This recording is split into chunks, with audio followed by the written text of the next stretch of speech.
అందరికీ నమస్కారం. మన సెన్సస్ టీంలోకి కొత్తగా వచ్చిన మీ అందరికీ స్వాగతం. ఈ రోజు మనం 2027 హౌస్ లిస్టింగ్ ఆపరేషన్ గురించి మాట్లాడుకుందాం. ముఖ్యంగా ఫీల్డ్లో మనని కొంచెం కన్ఫ్యూజ్ చేసే కొన్ని ప్రశ్నల గురించి వివరంగా తెలుసుకుందాం. ఈ మొత్తం ప్రాసెస్ని స్టెప్ బై స్టెప్ ఎంత ఈజీగా పూర్తి చేయాలో నేను మీకు చూపిస్తాను. నాకు తెలుసు, మొదట్లో ఈ పనంతా చూస్తే అబ్బా ఇంత ఉందా, కొంచెం కష్టంగా గందరగోళంగా అనిపించడం చాలా సహజం. కానీ అస్సలు టెన్షన్ పడకండి. ప్రతి చిన్న విషయాన్ని కూడా చాలా సింపుల్గా మీకు అర్థమయ్యేలా విడమర్చి చెప్తాను. ఈ సెషన్ అయ్యేసరికి మీ డౌట్స్ అన్నీ క్లియర్ అయిపోతాయని నా గ్యారంటీ. ఓకే, అన్నింటికన్నా ముందు మనం అందరం ఒక బేసిక్ ప్రశ్న వేసుకుందాం. అసలు మనం చేస్తున్న పని ఏంటి? మనం నేరుగా జనాభాను లెక్కించకుండా ముందుగా ఈ ఇండ్ల జాబితా అంటే ఫేజ్ 1ని ఎందుకు చేస్తున్నాం? దీని వెనుకున్న అసలు కారణం ఏమై ఉంటుంది? సమాధానం చాలా సింపుల్ అండి. ఇప్పుడు మనం ఒక పెద్ద బిల్డింగ్ కట్టాలంటే ఫౌండేషన్ ఎంత స్ట్రాంగ్గా ఉండాలి, అలాగే జనాభా లెక్కలు అనే ఈ పెద్ద భవనానికి హౌస్ లిస్టింగ్ అనేది ఒక పటిష్టమైన ఫౌండేషన్ లాంటిదన్నమాట. ఈ ఫౌండేషన్ ఎంత కరెక్ట్గా ఉంటే ఫేజ్ 2లో మనం ఏ ఒక్క కుటుంబాన్ని మిస్ చేయకుండా అంత ఖచ్చితంగా జనాభాను లెక్కించగలుగుతాం.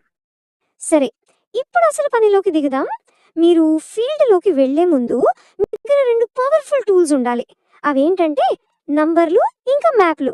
వీటి గురించి ఇప్పుడు వివరంగా చూద్దాం. ఇక్కడ మనం ఒక చాలా ముఖ్యమైన తేడాను గమనించాలి. మనకి 2 రకాల నంబర్లు ఉంటాయి.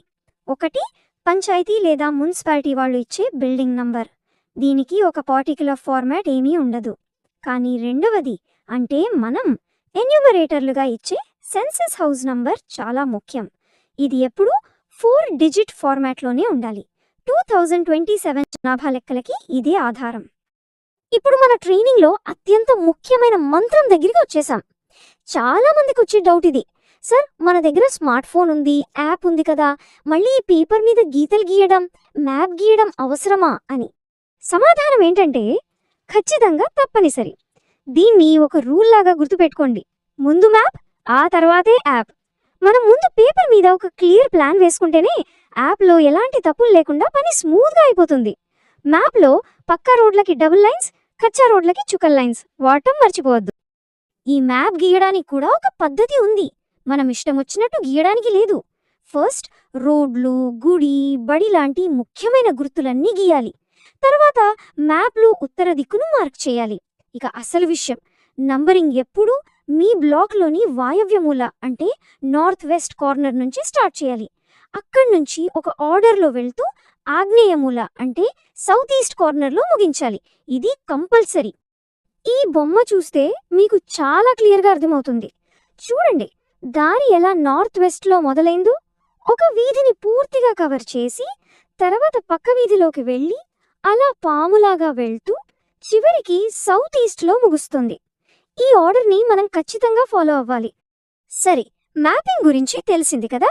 ఇప్పుడు మనం ఫీల్డ్లో వాడబోయే కొన్ని ముఖ్యమైన పదాల గురించి, వాటి అర్థాల గురించి తెలుసుకుందాం. కరెక్ట్గా లిస్టింగ్ చేయాలంటే ఈ 4 డెఫినేషన్స్ మనకు బాగా తెలిసుండాలి. ఈ 4 పదాలు చాలా ముఖ్యం. ప్రాంగణం అంటే సింపుల్గా కాంపౌండ్ వాల్ లోపల ఉన్న ఏరియా. భవనం అంటే 4 గోడలు, ఒక పైకప్పు ఉన్న ఎలాంటి కట్టడమైనా. ప్రవేశ మార్గం అంటే లోపలికి వెళ్ళడానికి ఒక సపరేట్ డోర్. ఇక 4వది, ఇది చాలా చాలా ఇంపార్టెంట్, వంటగది. ఎందుకంటే ఒక ఇంట్లో ఎన్ని సెన్సస్ కుటుంబాలున్నాయో చెప్పేది ఈ వంటగదే. సింపుల్గా చెప్పాలంటే వంటగది అనేది ఒక ఫ్యామిలీకి ఫింగర్ ప్రింట్ లాంటిది. సరే, ఇప్పుడు దాకా మనం థియరీ నేర్చుకున్నాం. ఇప్పుడు ప్రాక్టికల్స్లోకి వెళ్దాం. మీకు ఫీల్డ్లో ఎదురయ్యే కొన్ని రియల్ సిచ్యువేషన్స్ ఇస్తాను. మీరేం చేస్తారో చూద్దాం. ఇది ఒక చిన్న క్విజ్ లాంటిది. రెడీనా? ఇది చాలా కామన్గా ఎదురయ్యే సిచ్యువేషన్.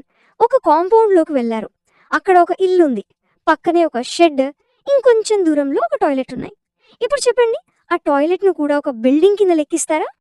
సమాధానం లేదు. ఎందుకో తెలుసా? మన రూల్ చాలా సింపుల్. మనుషులు ఉండటానికి, ముఖ్యంగా రాత్రి పడుకోవటానికి వీలుగా ఉంటేనే దాన్ని మనం బిల్డింగ్ అంటాం.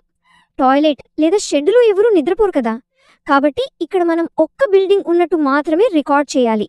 ఇక రెండో సీన్, ఇది మనకు సిటీలలో, టౌన్లలో ఎక్కువగా కనిపిస్తుంది. కింద ఫ్లోర్లో ఓనర్ ఉంటారు, పై ఫ్లోర్ అద్దెకిచ్చారు. ఇద్దరికీ వేరువేరు దారులున్నాయి, వేరువేరు కిచెన్లు ఉన్నాయి. ఇప్పుడు చెప్పండి, ఇక్కడ ఎన్ని బిల్డింగ్లు, ఎన్ని సెన్సస్ కుటుంబాలున్నాయి? చూడండి, మొత్తం స్ట్రక్చర్ ఒకటే కాబట్టి ఇది ఒకే భవనం. కానీ ఇక్కడ 2 వేర్వేరు కిచెన్లు ఉన్నాయి కదా, కాబట్టి మనం ఇక్కడ 2 సెన్సస్ కుటుంబాలు ఉన్నట్టుగా రాయాలి. మళ్ళీ అదే రూల్ గుర్తుకొచ్చిందా? Kitchen count, family count, simple. ఇది కొంచెం ట్రిక్కీగా ఉంటుంది, జాగ్రత్తగా వినండి. ఒక ఇంట్లో పనిచేసే వ్యక్తికి ఉండటానికి ఒక చిన్న క్వార్టర్ ఇచ్చారు. అతను అక్కడ పడుకుంటాడు, కానీ భోజనం మాత్రం ఓనర్ ఇంట్లోనే చేస్తాడు. ఇప్పుడు ఆ క్వార్టర్ను ఒక సపరేట్ ఫ్యామిలీగా లెక్కించాలా వద్దా? ఈ 2 బొమ్మలు చూస్తే మీకు డౌట్ క్లియర్ అయిపోతుంది. చూడండి, సీన్ ఏలో పని మనిషికి సెపరేట్గా కిచెన్ లేదు, కాబట్టి అతను ఓనర్ ఫ్యామిలీలో ఒక భాగం అంతే. కానీ సీన్ బిలో చూడండి, అతనికి చిన్నదైనా సరే ఒక సెపరేట్ కిచెన్ ఉంది, కాబట్టి అది ఒక సెపరేట్ సెన్సస్ ఫ్యామిలీ అవుతుంది. అంతా కిచెన్తోనే ముడిపడుంది. ఓకే, ఇప్పుడు పెద్ద పెద్ద అపార్ట్మెంట్లు, గేటెడ్ కమ్యూనిటీల దగ్గరికి వస్తే పరిస్థితి ఏంటి? అక్కడ ఎలా లెక్కించాలి? ఇక్కడ 2 రూల్స్ ఉన్నాయి, కన్ఫ్యూజ్ అవ్వకండి. మొత్తం అపార్ట్మెంట్ కాంప్లెక్స్కి ఓనర్ ఒక్కరే అయితే అదంతా కలిపి ఒకే బిల్డింగ్. లోపల ఉన్న ఫ్లాట్లన్నీ వేర్వేరు ఫ్యామిలీలు. కానీ గేటెడ్ కమ్యూనిటీలలో లాగా ప్రతి ఫ్లాట్కి వేర్వేరు ఓనర్లుంటే అప్పుడు ప్రతి ఫ్లాట్ను ఒక సెపరేట్ బిల్డింగ్గా పరిగణించాలి. రైట్, ఇప్పటిదాకా మనం ఫీల్డ్లో ఏం చేయాలో చూసాం. ఇప్పుడు టెక్నాలజీ గురించి, అంటే మన మొబైల్ యాప్ గురించి మాట్లాడుకుందాం. ఇక్కడ నేను చెప్పబోయే ఒక్క రూల్ని మాత్రం మీరు ఎప్పుడు ఎట్టి పరిస్థితుల్లోనూ బ్రేక్ చేయకూడదు. ఇది చాలా చాలా ముఖ్యం. మీరు ఒక ఇంటికి వెళ్ళారు, అక్కడ తాళం వేసి ఉంది. అప్పుడు ఆ ఇంటి నంబర్ను యాప్లో స్కిప్ చేసి నెక్స్ట్ డేటా ఎంటర్ చేయొచ్చా? సమాధానం అస్సలు చేయకూడదు. No jumping. గుర్తుపెట్టుకోండి, మీ మ్యాప్లో ఏ సీక్వెన్స్ ఉందో యాప్లో కూడా అదే సీక్వెన్స్ ఉండాలి.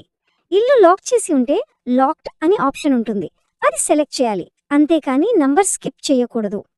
సరే, మొత్తం సెషన్ని మనం ఈ 5 గోల్డెన్ రూల్స్తో ముగిద్దాం. ఇవి గుర్తుంటే చాలు, మీ పని 100% పర్ఫెక్ట్గా ఉంటుంది. నంబర్ 1, ఎప్పుడు 4 అంకెల సెన్సస్ నంబర్ ఇవ్వాలి. నంబర్ 2, మ్యాప్ను ఎప్పుడు నార్త్ వెస్ట్ నుంచే ప్రారంభించాలి. నంబర్ 3, మనుషులు నివసించే నిర్మాణమే భవనం. నంబర్ 4, కుటుంబాల సంఖ్యను కిచెన్లు డిసైడ్ చేస్తాయి. ఇక ఫైనల్గా నంబర్ 5, యాప్లో నంబర్లను అస్సలు జంప్ చేయకూడదు. ఈ 5 రూల్స్ పాటిస్తే చాలు. చివరగా ఒక్క మాట గుర్తుంచుకోండి, మీరు చేస్తున్నది ఏదో డేటా ఎంట్రీ కాదు, మన దేశ భవిష్యత్తుకు అవసరమైన ప్రణాళికలకు మీరే పునాది వేస్తున్నారు. ఈ నియమాలను శ్రద్ధగా పాటిస్తే మీ ఆపరేషన్ 100% విజయవంతమవుతుంది. కాన్ఫిడెంట్గా ముందుకు సాగండి. All the best.